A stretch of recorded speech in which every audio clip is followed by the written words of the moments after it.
Hello everyone, आप लोग कैसे हैं? आप लोग बिल्कुल ठीक होंगे। आप सभी छात्रों का science study centre YouTube channel में स्वागत है। आज हम लोग एक नया फिर पी ब्लॉक, ठीक है, और उसमें एक टॉपिक है सल्फ्यूरिक अम्ल H2SO4।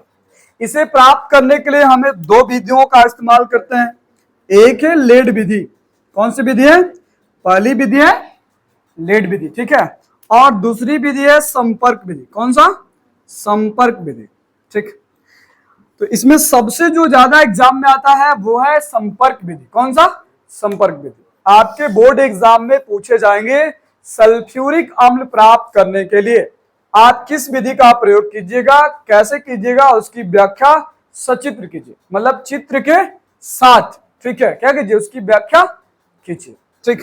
तो आज हम लोग इसी टॉपिक के बारे में पढ़ने वाले हैं, संपर्क विधि के बारे में पढ़ने वाले हैं कि ये जो संपर्क विधि है उस माध्यम से हम सल्फ्यूरिक अम्ल को H2SO4 को कैसे प्राप्त कर सकते हैं, ठीक। करा कि इसके उत्पादन के लिए हमें 3 चरणों का प्रयोग करना पड़ेगा। कितने चरणों का? 3। सल्फ्यूरिक अम्ल के को प्राप्त करने के लिए औद्योगिक तरीके से हमें कितने चरणों का प्रयोग करना होगा? 3 चरणों का प्रयोग करना होगा, ठीक। सबसे पहले चरण में देखिए, सबसे जो पहला चरण है, ठीक है, 3 चरण है इसके। ऐसे तो यहां पूरा फिगर दिख रहा है, इसमें कार्य विधि दिखाई गई है। सबसे पहला चरण है सल्फर या सल्फाइड अयस्कों को वायु में जलाना।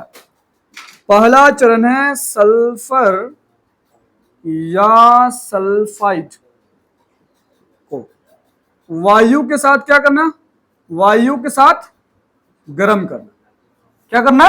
गर्म करना, ठीक। दूसरा चरण देखिए, दूसरा चरण है उत्प्रेरक का इस्तेमाल करना। किसका? उत्प्रेरक। किसका प्रयोग करना? उत्प्रेरक। और उत्प्रेरक में V2O5 किसका प्रयोग करना है? V2O5 का करना है। जबकि तीसरा जो इसका चरण है वो है ओलियम प्राप्त करना, जिसका ओलियम, क्या नाम है? ओलियम H2S2O7 ये प्राप्त करना है। फिर ओलियम से हम क्या करेंगे? H2SO4 प्राप्त कर लेंगे।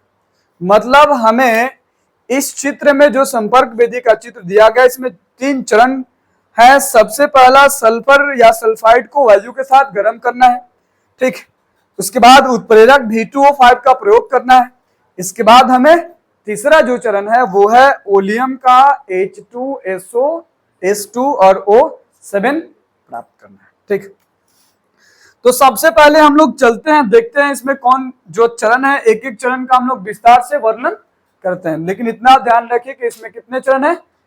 3 चरण है। कितने हैं? 3 चरण है। सल्फर का सल्फाइड को या फिर सल्फाइड को वायु के साथ गर्म करना, दूसरा उत्प्रेरक का प्रयोग करना, और फिर ओलियम प्राप्त करना। फिर ओलियम से आप क्या कर सकते हैं? सल्फ्यूरिक अम्ल प्राप्त कर सकते हैं। आइए हम लोग देखते हैं इसको आगे, ठीक। संपर्क विधि। कौन सी विधि? संपर्क विधि, ठीक। यहां लिख देते हैं संपर्क विधि की हम लोग बात कर रहे हैं। ये संपर्क विधि से हम लोग क्या कर रहे हैं? H2SO4 को ज्ञात कर रहे हैं। वह विधि जिससे H2SO प्राप्त होता है औद्योगिक तौर पे या बड़े पैमाने पर, तब हम उस विधि को क्या कहेंगे? संपर्क विधि। क्या कहेंगे? संपर्क। अब इस संपर्क विधि भी आपको कई तरह के बर्नर दिख रहे हैं, एक अब इसमें कई तरह के आपको कक्ष भी दिख रहे हैं, 1 2 3 4 5 6 7 और कितने हैं? 8। टोटल कितने कक्ष है? 8 कक्ष। अब इन सब में बारी बारी से क्या होगी? प्रतिक्रियाएं होगी। तो सबसे पहला जो है, इसमें आपको यहां जो दिख रहा है, इसका नाम क्या है? Sulphur burner. क्या नाम है? सल्फर बर्नर, ठीक। इस सल्फर बर्नर में देखिए होता क्या है। सबसे पहले यहां जो डॉट डॉट दिख रहा है, जो जगह जगह पर रखा हुआ है, ये क्या है? सल्फर है। क्या है? सल्फर है। और यहां से वायु को क्या कराया जा रहा है? इन कराया जा रहा है, प्रवेश कराया जा रहा है बाहर से वायु को। और इस बर्नर में, जिस बर्नर में क्या है? सल्फर है, उसको हम लोग क्या कर रहे हैं, सल्फर बर्नर। इस बर्नर में बाहर से वायु को क्या कर रहे हैं, प्रवेश करा रहे हैं। प्रवेश कराने से हमें क्या मिलेगा, सल्फर डाइऑक्साइड। सल्फर डाइऑक्साइड, क्योंकि एस के साथ सल्फर के साथ ऑक्सीजन को मिलाइएगा तो क्या मिलेगा, सल्फर डाइऑक्साइड मिलेगा। क्या मिलेगा, सल्फर डाइऑक्साइड। जो दूसरा आपको दिख रहा है धूल कक्ष, क्या नाम है इसका, धूल कक्ष। इस सल्फाइड के साथ जो भी अशुद्धियां हैं, मोटे तौर पे जो अशुद्धियां हैं, इस कक्ष में आने के बाद, यहां से इस कक्ष मतलब धूल कक्ष में, ये कौन सा 2 नंबर का कक्ष है ना, कौन सा कक्ष, धूल कक्ष में जो मोटे तौर पे धूलकण है वो क्या हो जाएंगे, छन जाएंगे और बाहर निकल आएंगे। ठीक, क्या होंगे, बाहर निकल आएंगे। ठीक, अब हम लोग देखते हैं कौन सा, तीसरा कक्ष। तीसरा कक्ष है ना धावन कक्ष। कौन सा कक्ष, धावन। ये आपने समझ लिया, जो धूल कक्ष था वो क्या कर रहा था, मोटे तौर पे जो सल्फाइड अयस्क हैं उनसे जो भी मोटे तौर पे क्या है जुड़े हुए, धूलकण जुड़े हुए या धूल जैसी जो मोटी अशुद्धियां जुड़ी हैं, उन्हें क्या करेगा, वो छानने का काम करेगा। इसके बाद है धावन कक्ष। कौन सा, धावन कक्ष। नाम से भी क्लियर हो, धावन मतलब धोने वाला। क्या करने वाला, धोने वाला। यहाँ जो ऊपर दिख रहा है वो जल का फुहारा है। क्या है, जल का फुहारा है। और इस कक्ष को हम लोग धावन कक्ष कहते हैं, जिसमें धोने का काम किया। किसको धोया जाएगा, सल्फर डाइऑक्साइड को। किसको धोया जाएगा, सल्फर डाइऑक्साइड को। करा कि सल्फर डाइऑक्साइड गैस को कूलर से ठंडा करने के बाद, मतलब इसमें जो धुलकन है ठंडा करने के बाद यहाँ क्या किया जाएगा, तो इसके पश्चात धावन कक्ष में, किस कक्ष में, धावन कक्ष में प्रवाहित किया जाता है, जिसमें गैसीय मिश्रण को शुद्ध जल की फवारे से प्रवाहित किया जाता है, जिसमें मिले अशुद्धियां क्या आती है, बाहर निकलकर आ जाती है। अशुद्धियों में HCl है, हाइड्रोक्लोरिक अम्ल, इसके बाद कार्बन डाइऑक्साइड या इसके साथ और भी कुछ अशुद्धियां मिली होंगी, वो सब धावन कक्ष में जल के माध्यम से, जो ठंडे जल है इसे धावन मतलब धोकर क्या किया जाएगा, बाहर निकाल लिया जाएगा। ठीक, जो हमें मिलेगा कौन सा, SO2। ठीक है, यहां से धुलकन को बाहर निकाल दिया गया और इससे मोटे तौर पे जो थे उन्हें धोकर क्या किया गया, अलग कर लिया गया। अब हम लोग किस में चलेंगे, शुष्कन कक्ष। कौन सा कक्ष, शुष्कन कक्ष। अब देखो यहां भी नाम से क्लियर है, शुष्क मतलब क्या, ठंडा। क्या, ठंडा। शुष्क मतलब ठंडा और उष्ण मतलब गर्म। ठीक, तो यहां हम शुष्कन कक्ष की बात कर रहे हैं।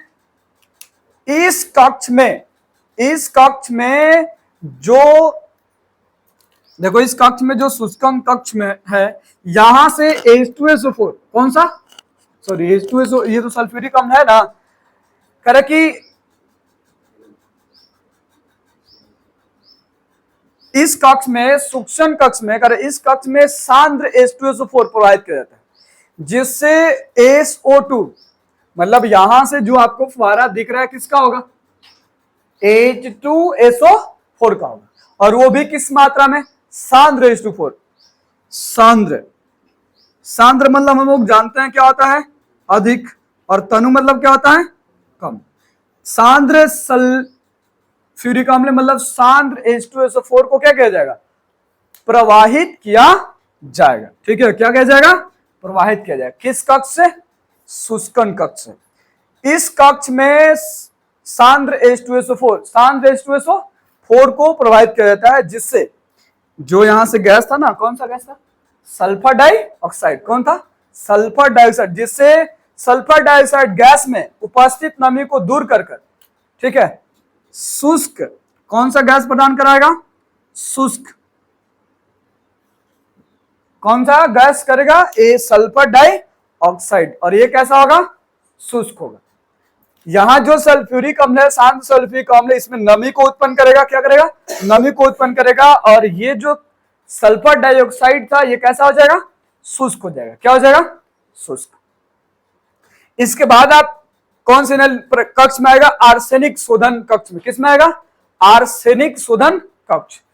इस कक्ष में देखिए क्या करें, इस कक्ष में एफी, इस कक्ष में ये जो कक्ष है, यहां फेरिक्स FeOH का होल ट्वाइस, FeOH का होल ट्वाइस मौजूद रहता है। कह रहा है कि इस कक्ष में FeOH का होल ट्वाइस उपस्थित होता है, जिससे SO2 में उपस्थित आर्सेनिक अशुद्धियां, कौन सी? आर्सेनिक, AS से जुड़ी हुई अशुद्धियों को क्या किया जाता है?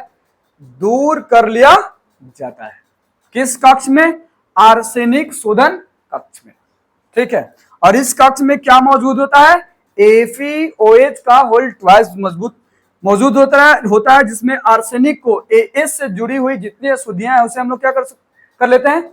दूर कर लेते हैं। ठीक है, अब आइए आगे, आपको दिख रहा है परीक्षण बॉक्स। कौन सा दिख रहा है? परीक्षण बॉक्स। ठीक है, कौन सा बॉक्स? परीक्षण बॉक्स। कह रहा है कि यह टिंडल प्रभाव, कौन सा प्रभाव?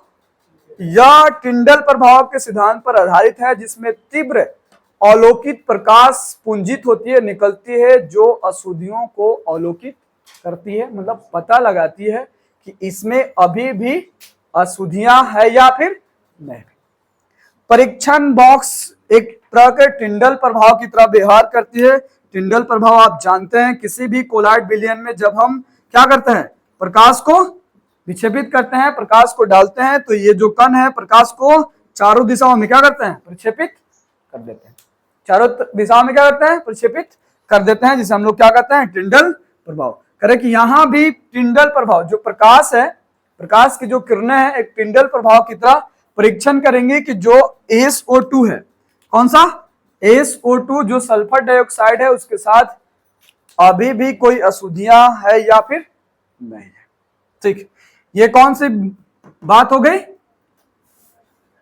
परीक्षण बॉक्स की। किस बॉक्स की बात हो गई? परीक्षण बॉक्स। इसके बाद हम लोग बात करते हैं संपर्क कक्ष की। कौन सा? संपर्क कक्ष। ठीक, अब देखिए यहां पे हमें क्या मिला? शुद्ध, क्या मिला है जी? शुद्ध सल्फाइड अयस्क मिला है ना? कौन सा? शुद्ध जो है सल्फर ऑक्साइड, सल्फर ऑक्साइड मिला है शुद्ध। किस रूप में मिला? क्योंकि जितने अशुद्धियां थी अलग अलग कक्षकों में क्या हो गई? शुद्ध होते हैं, इकट्ठे है, जो भी है डस्ट होते हैं। और यहाँ पे लास्ट में क्या मिला? शुद्ध सल्फर डाइऑक्साइड मिला है, SO2 मिला है। अब आइए हम लोग बात करते हैं संपर्क कक्ष की। किसकी बात करते हैं? संपर्क। अब जो सल्फाइड अयस्क है, कौन सा? सल्फाइड अयस्क है, यहां पे जो मौजूद दिख रहा है ये, ठीक है, ये उत्प्रेरक है। V2O5 वैलेडियम ऑक्साइड कहा जाता है। इसको क्या कहता है? वैलेडियम ऑक्साइड। ठीक, इसके यहाँ कण मौजूद है, यहां से यहां जो दिख रहे संपर्क विधि में वो क्या है? मौजूद है। ठीक है, तो जो सल्फर डाइऑक्साइड है SO2, ठीक है, SO2 जो ऑक्सीजन के साथ अभिक्रिया कर रहा है, और किसकी उपस्थिति में कर रहा है? वेडियम ऑक्साइड V2O5 की उपस्थिति में अभिक्रिया कर रहा है। ठीक है, अभिक्रिया करने के बाद कह रहा है कि यह जो संपर्क कक्ष है, संपर्क शुद्ध SO2 गैस को किसके? V2O5 संपर्क उत्प्रेरक की उपस्थिति में क्या कराएंगे? अभिक्रिया कराएंगे। क्या कराएंगे? अभिक्रिया कराएंगे, तो हमें मिलेगा सल्फेट SO3। ठीक है, SO3। ठीक है, इसके बाद हम लोग जाएंगे कहां? अवशोषण कक्ष में। कौन सा? अवशोषण कक्ष में। अब जरा ध्यान दीजिएगा, ये वेरी इंपॉर्टेंट है, ये तो मिनट हो गया ना। अवशोषण कक्ष में क्या हो रहा है? यहां भी आपको दिख रहा है बहुत सारे कण क्या है? मौजूद है। इस कक्ष में क्वार्ट्ज के टुकड़ों, कौन सा? क्वार्ट्ज के टुकड़ों, और बाहर से क्या प्रवाहित किया जाएगा? H2SO4। क्या किया जाएगा? H2SO4, जो यहां से दिख रहा है अवशोषण कक्ष में, बाहर से कौन सा? सल्फ्यूरिक अम्ल H2SO4 को फिर से क्या किया जाएगा? प्राप्त किया जाएगा, मतलब यहां से प्रवाहित किया जाएगा। प्रवाहित करने के बाद ये जो कण दिख रहे हैं क्वार्ट्ज के, किसके हैं? क्वार्ट्ज के कण है। किसके हैं? क्वार्ट्ज के कण। कर इस कक्ष में क्वार्ट्ज के टुकड़ों पर निरंतर सांद्र H2SO4 मतलब सांद्र सल्फ्यूरिक अम्ल के साथ कौन सा गैस? SO3, जो हमें प्राप्त हुआ SO3। ठीक है, उसके साथ प्रवाहित किया जाता है। प्रवाहित करने के बाद हमें ओलियम प्राप्त होगा। क्या प्राप्त होगा? ओलियम, जो हमें प्राप्त करना था। तीसरा स्टेप था क्या? ओलियम ना। और शोषण कक्ष में इसको मिटाते हैं, ठीक है, या ऊपर लिख देते हैं SO3 के साथ, SO3 के साथ H2SO4 क्या किया जाएगा? अभिक्रिया कराया जाएगा। तो अब हमें क्या मिलेगा? ओलियम, H2S2 और O7, ठीक है, H2S2 और O7 ओलियम हमें क्या होगा? प्राप्त। इस ओलियम को विभाजित करके, क्या करके? विभाजित करके हम 99%, कितना? 99% क्या कर सकते हैं? H2SO4 क्या कर सकते हैं? प्राप्त कर सकते हैं। जैसे देखिए, अगर हम फिर से इसको जल के साथ अभिक्रिया करें, किसको? H2SO4 को, H2S2O7 को, H2S2O7 को किसके साथ अभिक्रिया कराएंगे? जल के साथ। किसके साथ? जल के साथ अभिक्रिया कराएंगे तो हमें मिलेगा H2SO4। H2SO4 कितना मिलेगा? 99%। कितना? 99% हमें क्या होगा? प्राप्त। ठीक, इस समीकरण को संतुलित कर लीजिए। संतुलित करने के लिए यहां क्या लगाइएगा? 2। ये हो गया, हाइड्रोजन 4 हो गया, सल्फर 2 हो गया, और ऑक्सीजन 7 और कितना? 8 हो गया। इतनी बात समझ में? अगर साइंस को आप बेहतर ढंग से समझते हैं तो आप अपनी भाषा में लिख सकते हैं। ठीक, फिर से समझिए, एग्जाम से रिलेटेड ये वेरी इंपॉर्टेंट एक टॉपिक है, सल्फ्यूरिक अम्ल H2SO। फिर से इसकी क्रियाविधि को समझते हैं। ठीक, जरा ध्यान से समझिएगा। ये है आपका सल्फर बर्नल, जहां पे सल्फर मौजूद है। क्या है मौजूद? सल्फर मौजूद। ध्यान रखिए, आप कक्षक गिन लीजिएगा, पहले एग्जाम में बनाते समय गिन लीजिएगा, 1 2 3 4 5 6 7 और 8। 8 होने चाहिए। कितने होने चाहिए? 8 होने चाहिए। 8 आप बना लीजिएगा धीरे धीरे। ठीक है, और सारे कक्षक का नाम लिख लीजिएगा। सबसे पहले लिखिएगा किसका? Sulphur burner. सल्फर बर्नल में आपको क्या दिख रहा है? ये जो डॉट डॉट दिख रहे हैं, सल्फर है। क्या है? सल्फर। इसे बाहर से वायु, तो बाहर से जब वायु देंगे तो ऑक्सीजन भी होगा, और भी कई होंगे, होंगे ना सुधिया। तो यहां से सल्फर डाइऑक्साइड बनेगा। किसके साथ अभिक्रिया करके? ऑक्सीजन के साथ अभिक्रिया करके क्या बनेगा? सल्फर डाइऑक्साइड बनेगा। सल्फर डाइऑक्साइड बनने के बाद, ठीक है, सल्फर डाइऑक्साइड बनने के बाद ये कहां जाएगा?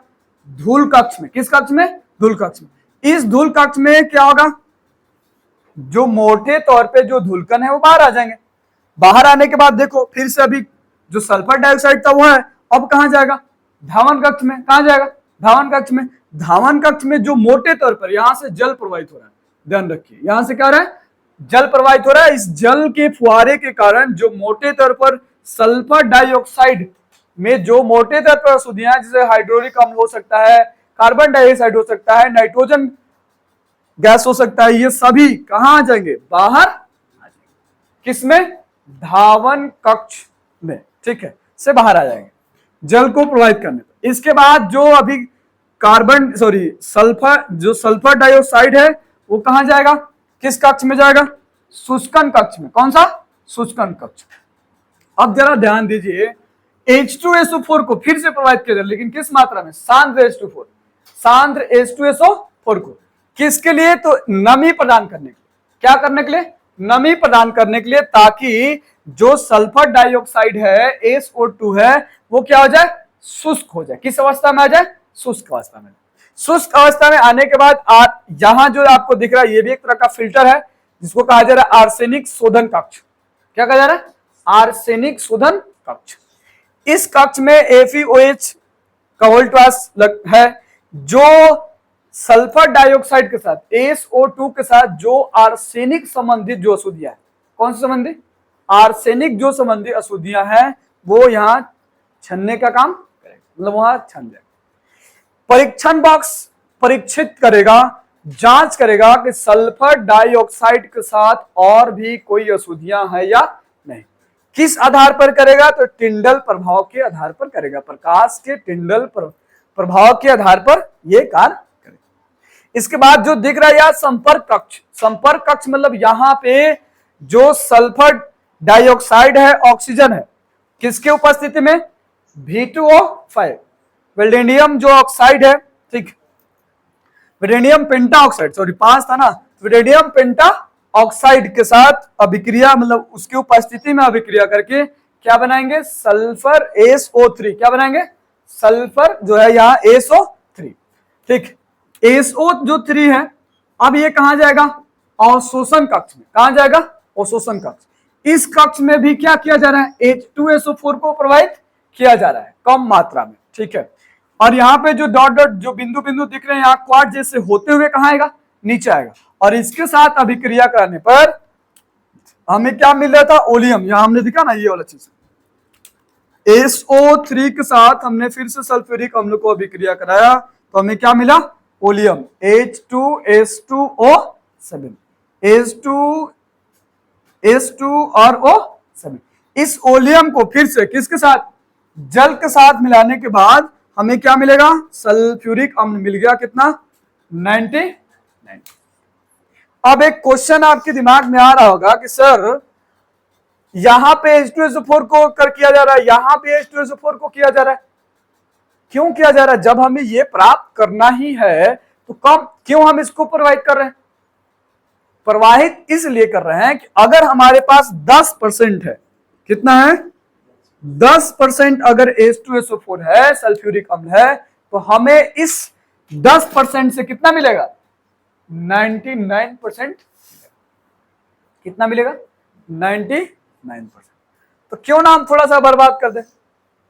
थोड़ा सा बर्बाद करने से हमें ज्यादा मिलता है तो हम क्यों ना बर्बाद करें? कर सकते हैं ना। इसीलिए यहाँ पे H2SO4 को प्रोवाइड किया जा रहा है, यहाँ पे भी H2SO। यहाँ जो प्रोवाइड किया जा रहा है ठंडे के लिए, मतलब नमी प्रदान करने के लिए किया जा रहा है, और यहाँ पे जो H2SO4 को प्राप्त किया जा रहा है वो ओलियम को प्राप्त करने के लिए किया जा रहा है, जो अधिक मात्रा में, जिससे हमें अधिक मात्रा में क्या प्राप्त हो? सल्फ्यूरिक अम्ल प्राप्त हो, H2SO4 प्राप्त हो। अब ये बातें आपको बिल्कुल समझ में आ गई होगी। अगर आपको अभी भी डाउट लगता है तो आप कमेंट में बता सकते हैं, लिख सकते हैं, बता सकते हैं कि भैया कौन सा आपको समझ में नहीं आया और कौन सा समझ में आया, या फिर आपको फिर से समझना है तो फिर से आपको एक एक कक्ष के बारे में थोड़ा विस्तार से और बता दिया जाएगा, ठीक। हालांकि इतना काफी है। आप अपने शब्दों में लिखना चाहे तो बारी बारी से लिख सकते हैं। सल्फर बर्नर 1 लिखिएगा, दूसरा धूल कक्ष लिखिएगा, फिर धावन कक्ष लिखिएगा, शुष्कन कक्ष लिखिएगा, आर्सेनिक शोधन कक्ष लिखिएगा, परीक्षण बॉक्स लिखिएगा, संपर्क कक्ष लिखिएगा और अवशोषण कक्ष लिखिएगा, और इनकी कार्य विधि को आसानी से लिख दीजिएगा। तो आपको कितने नंबर मिल जाएंगे? 5 नंबर मिल जाएंगे, ठीक। चलिए मिलते हैं हम लोग फिर नेक्स्ट वीडियो के साथ, ठीक है। अगर ये वीडियो आपको अच्छा लगे तो इसे लाइक कीजिए, सब्सक्राइब कीजिए और अपने दोस्तों के साथ शेयर भी करना ना भूलिए। और एग्जाम के व्यू से यहाँ जो भी अभी पढ़ाया जा रहा है सब एग्जाम के व्यू से ही पढ़ाया जा रहा है, बताया जा रहा है आपको। तो ये एग्जाम देने वाले जितने बच्चे हैं उनके लिए बहुत बहुत बहुत इंपॉर्टेंट है, जो एग्जाम में आते रहते हैं और आएंगे। इस तरह से अभी और भी बहुत सारे टॉपिक हैं जो हमें बताना है। आप इसी तरह से हमसे जुड़े रहिए और पढ़ाई करते रहिए और आपका रिजल्ट बेहतर आए, ठीक। चलिए मिलते हैं फिर हम लोग नेक्स्ट वीडियो के साथ। अपना ध्यान रखिए, टेक केयर और थोड़ा मेहनत करते रहिए। Okay, bye.